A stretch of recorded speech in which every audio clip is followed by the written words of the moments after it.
What's going on, everyone, from Tap Out MMA Talk? My name is Danny Podolsky, and I'm joined with Lex Ludlow. Lex is set to return to the Octagon against Sean Dinnan on February 15th. Lex, thank you so much for taking the time. No problem, brother. How you been, brother? I've been pretty good. Lex, let me ask you, how have you been? How's training been going for this fight? It's always going good, man. I never stop training. Even after, sorry, I had to put my phone on Do Not Disturb. Even when after my last fight, I was in the gym 2 days after, all bumped up and bruised up. So no days off, dude. Besides Saturdays, besides Fridays and Saturdays, these are my only days off. But we're always in the gym, brother. So no days off, but 5 days a week we're at we're at Martinez. Talk about how it's been going at Martinez for this camp. It's been going very good. Martinez is actually my main training spot. I train there for this camp. I train there on Sundays, Tuesdays, and Thursdays. And then on Mondays, I train at Saga BJJ. That's where I started all my training all those years ago, 2012. And then on Wednesdays, I go down and I spar with the monsters of Gentlemen's MMA. I always want to call it Gentlemen's Club, but it's not Gentlemen's Club. It's Gentlemen's BJJ. But it should be Gentlemen's Club because that'd be pretty sick name. Correct me if I'm wrong, that's Earl Small's gym, right? Yeah, Earl's a great dude, man. Got it, He's got an it. amazing individual. Talk to me a little bit about sort of the Philly fight scene, getting to train at the different gyms here in Philly, and also just Philly as a whole is kind of growing as a big MMA scene. Talk to me about being part of that scene. Uh, I don't really like Philadelphia, bro. I'm uh I'm the complete opposite of Philadelphia. I live in the suburbs. I like the suburbs. I wish Martinez was in the suburbs. I hate driving to Philadelphia. I hate Philadelphia. I hate the traffic. I hate the people. I hate the sports teams. I hate everything about with Philadelphia. Cheesesteaks, soft pretzels. They just make you fat. Everybody's fat. Everybody hates each other. So yeah, Philadelphia can screw off. But I mean, as a whole, with the fight team, like I mean, everybody fighting. I guess we have some pretty some pretty talented people. Like very very good athletes and stuff. But I guess that's what every city that you go to, that you're gonna have. You're gonna have to go to the city to train So with the best guys. you cheering on the Chiefs this weekend? I don't watch football, bro. I don't watch football. Yeah, like the football is for people like they support millionaires. Those millionaires don't even care about you, bro. They don't even care about you. Yeah. Well, fair enough. Lex, let me ask you, how did this fight? Hi. Did you see? Go ahead. How did this fight transpire? Is that what you're about to ask? Yeah, how this fight transpired with Sean? Um, well, I really wanted to fight for Art of War, but when I called them, they said the card was filled. So I was like, kind of thought to myself, like, it's not that I'm old, but I'm not young either. I don't have a whole lot of time to just sit around and wait. So I'm a part of like all these like looking for a fight things on like Facebook and stuff like that. So like every day, like somebody's posting, "Hey, looking for this fight, looking for that fight. Hey, you got a 205 or hey, you need a 135, blah blah blah." So I saw them post this Nicole, I think her last name's Costello. She posted that she needed a 205er, and then I asked who the 205er was, and she said who it was, and I sent it to my best friends, the Dawkins brothers, and they'll laugh when I say that. And then I sent it to them, and they said take the fight, and I was like, let's go. And now we're headed to West Virginia on a little adventure. Yeah, and have you gotten to travel outside of PA or outside of Philly recently One for a time, fight? Okay. one time ever. I went to New Jersey. That was a little weird story. So like I was supposed to fight that dude. His name was Patrick Brett. I was supposed to fight him in Philly at the Armory for a company back in the day called XCC. Mhm. And the fight, something happened. Like, so in PA, you'd have to have two pro fights on the card. And one of the pro fights fell off. So they canceled the entire event. So what they did was they moved my fight to the promoter did. He moved it to a different card, just the same day, same time, everything, just different state, different venue. And me and him fought that day. And yeah. Got it. Since your last fight with Cameron Graham, what sort of improvements have you made, and how do you feel just kind of you've had more after all the time that was off, now that you've had a lot more cage time in the last year or so? Just talk me about how you're feeling going to this next fight. Uh with the Cam fight, like, because Like if you listen to the commentary of the fight, like Ryan Kafar's like when Lex hurts you, he sees red. I mean, I see red before I even walk in there. I just want to kill you. But I think that's like the main focus. That like it's kind of I've been talking to Kyle, like I talk to Kyle a lot, and Kyle, you can't just go in there and just murder people. Like, yeah, it just doesn't work. Like, not people are a lot tougher than what they seem. Like, the one thing Cam really did well, I will give him credit for, because I murdered him that first round and a half. I really did. Um, he did really well as he just stayed really calm and he stayed really composed. As to where like I was like teeing off on his face, Mhm. and I couldn't believe he just was able to like take shots like that. Like, because that was the hardest I ever like landed on anybody, like ever in any fight. And it's not that didn't hurt him or anything, but he just was calm, and that's something that I'm trying to work on myself, just being more calm and composed in there. Do you think at all coming off your previous fight before Cam where you knock a dude out in 10 seconds, do you think that at all kind of played into that fight with Cam Graham, or maybe you got him hurt early, you thought you were gonna be able to finish it quick? Nah, like um, so like I took Cam on 2 weeks notice, and I fought him when I took the fight, dude. I was 212 pounds, I was getting ready to drop the 205, Mhm. but then Flash Bradley decides to real name Derek. I hate calling him Flash. He he decided to play some shenanigans and was back out of the fight. But like, so Cam was the only option. I'm thinking to myself, 60 pounds heavier, blah blah blah. But then you go, hey Lex, you wrestled heavyweight your whole life. It shouldn't really be that hard. So I kind of just treated it like a wrestling match. Like I said, I'm just gonna wrestle this dude the whole time. But like I wasn't like gassed. I was just my arms were so tired because like Cam did such a great job of just keeping my hands busy. Like meaning like I would have one arm free and I'd be punching him, and then he would tie up that hand, and then I would have to wiggle that arm out. And by the end of the second round, my arms were just tired. I was just gassed, and that's something I really worked on this camp, and Mhm. something that I've been really focusing on, and just trying to learn to be composed in there, nice and calm in there. You know what I mean? Yeah, and this will be your first fight at 205. Tell me if I'm wrong, about 6 years. Am I getting that number Mm. right? Talk, Yeah. talk to me about going back to 205. I know that's obviously your more natural weight class compared to heavyweight. Going back to 205, I mean, dude, I was manhandling a dude at 219 pounds when he weighed in at 265. I mean, I can only imagine what it's going to be like when I get a little scrawny guy like Sean Dean and I wrap my arms around him. You know what I mean?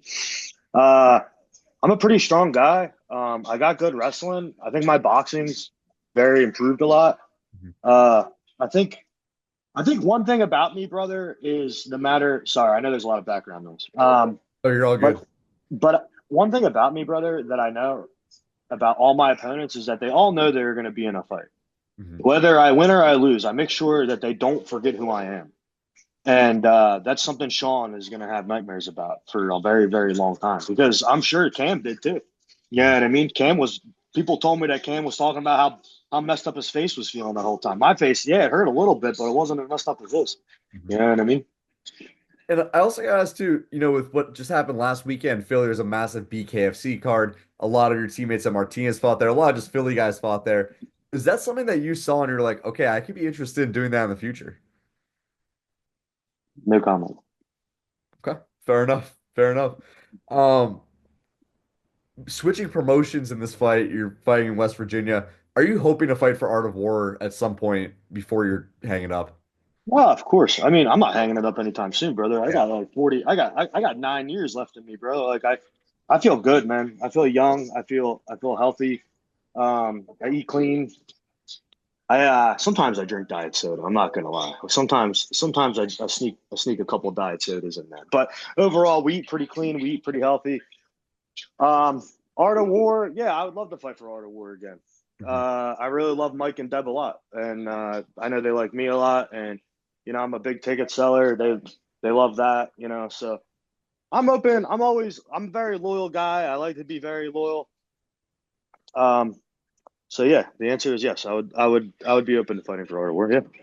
Yeah, and talk to me, what are your long-term goals in MMA? Obviously, there's the long layoff, but now you're kind of back and you're staying active. How many times do you want to fight in 2025? And sort of by the time it's all said and done, what do you want to say about, Lex Ludlow, the MMA fighter? I'd like to fight. I'd like to fight at least 4 to 5 times this year. I like to stay a little busy because I'll be honest, dude. Like when you go out there, like I got a picture hanging right here with my hands raised after I won one of my fights. That's the most addicting thing in the world, right there, brother. When you get your hand raised, it's just like it's a very addicting feeling, and I feel like that's why a lot of people have such a hard time getting away from the sport because it's just such a rush. You know, it's a very big rush, and it happens so fast. Like the fight with Cam, the first 2 rounds was like a snap of fingers, like boom, like it happened. So third round, it was the most boring time of my life. I just got laid on for 4.5 minutes. But yeah, it was just. But what was that? What was the last part of your question? I'm sorry. No, I mean, when it's all said and done going forward, I mean, your career is very much in front of you, but what are your long-term goals in MMA? Uh, Honestly, brother, the reason I even started doing this was because I wanted I'm a father of four. I have 4 kids, and I stopped fighting and I gained a lot of weight at one point. I was like 300 something pounds, 320 pounds. And, I started fighting again. Well, I started training again just to lose weight. And then I said to myself, like my daughter wrestles now. My daughter just got third place at a wrestling tournament over the weekend. But like who would I be to tell my kids to work hard at their dreams, or who would I be to tell my kids to just work hard at anything? You know what I mean? If all they have to do is a little Google search and they saw that I was 0-3 and I quit when I got tough. You know, I think it's very easy to quit. I think quitting is the most easy thing to do in life. And, that's something that I feel like everybody that watches us or anybody that does anything in life, it's very easy to relate to because well, everybody quits. Everybody quits in life and everybody has quit in life. But I think the toughest people in the world are the people that keep going. And I'm trying to be one of those people, man. I'm trying to be one of those tough people to push forward. It doesn't matter how many times you fail. It just matters how many times you get up. You know what I'm First off, congrats to your daughter getting third place at her wrestling tournament. That's awesome. saying? Um, Yeah, I wasn't able to go there. I was sparring, unfortunately. But yeah. and just talk to me, sort of throughout the years, because your career, obviously, it was a lot in, the 2015, 2018, the time off, and now you're back. In that time when you're a father of four, talk to me about the motivation you get from being a father and, the difference in that sort of mindset now fighting the second half of your career where you said you have 4 kids and they're kind of your motivation. Well, when I was younger, I was just a cocky dude that was like the biggest pro wrestling fan ever, and I just wanted to. I didn't get into MMA. I was like talked into MMA. Like I wanted to be a professional wrestler. But I went and I tried jujitsu and I was decent at it. And I said to myself, hey, like I want to at least do a fight. And then I fought and, you know, I was addicted. But back then, dude, I was just a cocky kid. Like it wasn't like I thought I was like the toughest or like anything like that. Like I knew there were guys out there that could beat me, but I just wanted to be in people's faces. I wanted to talk. I wanted to talk trash, and I wanted to. Swear on this, swear on this, by the way. I just wanted to run my mouth. That's all I wanted to do. And what's the difference between now and then? Well, like with my kids, like I just want my kids to know that, like their dad, because like I don't know, when I was a kid, bro, like I was just like everybody else. I looked at my dad like they were like he was a superhero. My dad was a big dude. My dad was ginormous. He was jacked, and everybody always told me stories about Buck Ludlow. You know what I mean? Like how like how intimidating he was and all this other stuff. And it's not that I want to be intimidating, but like it's just like I'd be like, whoa, like everybody talks like so highly of my dad. I want like my kids to hear the same thing. I want them to like hear stories about me one day and stuff like that. And you know, I think they will. I think they will be very proud of me. I do this for them. I do this for my girlfriend. It's not just for me. I just like to have fun, dude, and I'm having a lot of fun. And I think I want to start running my mouth again soon. And I want to have some fun, bro. And I want to piss some people off. I want to cause a little bit of drama. I want to bring a little bit of ruckus. You know what I mean? I'm made for TV, bro. That's my thing. I'm made for TV. I need to be put on TV. That's what it is. So let me ask you, you win this fight and you get on the mic. Are we going to see Lex Ludlow calling out some names? Oh, I mean, the only thing is like it's all the way in West Virginia. So like like no one's so like how I look at it, like no one's gonna know who I am there. Like, you know what I mean? So like who am I? Like I'm gonna be like the guy I want to fight. There's a guy. Bickings knows who it is. Mhm. But if I call him out there, like no one's gonna like the crowd's just gonna be quiet. It's just gonna be crickets. Like, you know what I'm saying? So I expect something. I'll tell you this. Expect something. So the fight's what? The fight's the 15th. Expect something on the 17th on my social media. Guys, the 17th, we're gonna call out. I'm assuming an Art of War cage fight fighter. Maybe a call out, maybe just an announcement. I Okay. don't know. I don't Okay. know. Okay. I'm I gonna don't know. try to. There's something in the works. That's all I can say. I'm gonna use my journalistic instincts here and say, all right, the BKFC answer, maybe this. Are we seeing? I'm gonna piece together maybe Lex Ludlow BKFC, or I'm off on this one. I mean, time will tell. Fair enough. Well, Lex, my final question, man. Let me ask. February 15th, Sean Dinnan, Lex Ludlow. Lex, what's your official prediction for this fight? My official prediction for this fight. I don't have a prediction, bro. You want to know something, bro? I watch usually when I fight somebody like with Cam. I watched hours and hours of this dude, bro. I obsessed about him. I get so obsessed. Everybody's gonna think this is weird when they watch it, but whatever. I don't care. I get so obsessed with the person I'm fighting. I listen to love songs and think about that person, bro. Okay. I put on like Juice World. I won't let go, and I just think about that individual, and I think about how I can't wait to meet them and hug them and just embrace them. You know what I mean? Because I like deep down, it's like it sounds weird, but like I want to hurt them like so bad. You know what I mean? Like, and the only way like is to love them and hurt them. You know, because love is hate. But how I predict this fight, bro. I'm not fighting Sean Dean, and Sean Dean's fighting me. That's how I look at this fight, bro. And that's how I look at all these fights coming forward. Like no more. I watched.